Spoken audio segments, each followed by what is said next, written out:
Bonjour, alors on va corriger les premiers exercices sur le retour de la dérivée, j'espère qu'elle vous avait manqué. Alors, l'idée c'est de faire le lien entre le signe de la dérivée et les variations de la fonction.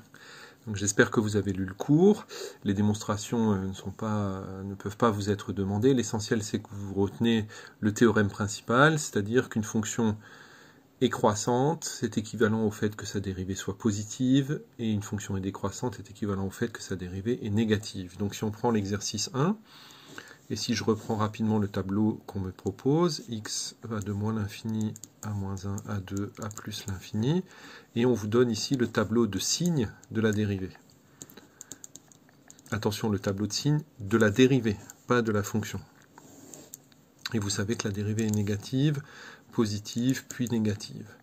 Donc ici, pour répondre à la question 1, on rajoute simplement une ligne au tableau. D'après ce que j'ai dit tout à l'heure, quand la dérivée est négative, la fonction est décroissante. Quand la dérivée est positive, la fonction est croissante. Et quand la dérivée est négative, la fonction est décroissante. Donc ce qui veut dire que f admet un minimum local, f admet un minimum local en moins 1. On dit minimum local parce que je ne connais pas la valeur ici, et que peut-être ici ça va descendre plus bas. Donc c'est un minimum, mais juste localement autour du moins 1. Et f admet un maximum ici, c'est-à-dire en 2. F admet un maximum local en 2. Voilà pour ce premier exercice. On enchaîne tout de suite avec l'exercice 2. Donc on vous donne la dérivée, f' de x égale x moins 1 facteur de x moins 2. Donc ici, il n'était pas nécessaire de chercher l'expression de f, on va simplement chercher le signe de f', et ça nous donnera les variations de la fonction f. Donc on fait un tableau de signes, x va de moins l'infini à plus l'infini, ce sont des polynômes, sont définis sur R, et je cherche le signe de f'. Donc f' est une fonction du second degré. Si je développe ça, ça fait x au carré moins 3x plus 2. Et je connais les deux racines, c'est 1 et 2.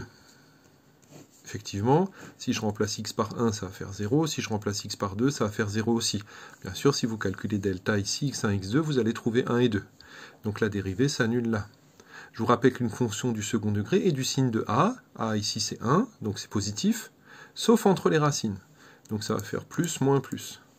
Et donc ça y est, j'ai les variations de la fonction parce que j'ai trouvé le signe de la dérivée.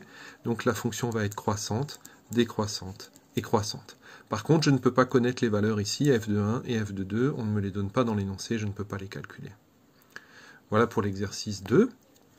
Exercice 3, c'est le contraire. Cette fois-ci, on vous donne la fonction f de x égale x au cube moins 3x au carré. Je peux calculer sa dérivée, f' de x égale 3x au carré moins 6x, que je peux éventuellement factoriser, 3x facteur de x moins 2.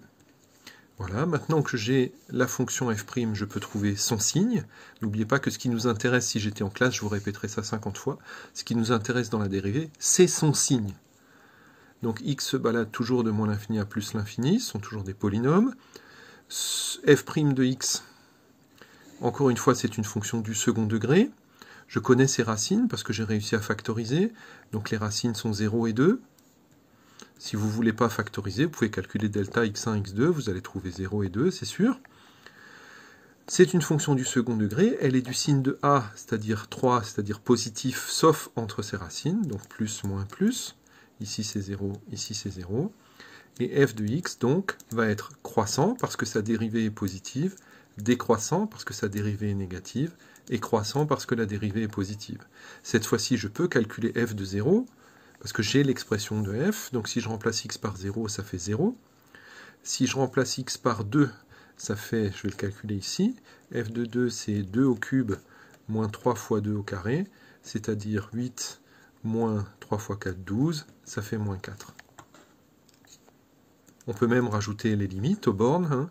C'est une fonction polynôme. Donc la limite en moins l'infini, c'est la limite du polynôme de plus haut degré. Donc ici, c'est moins l'infini.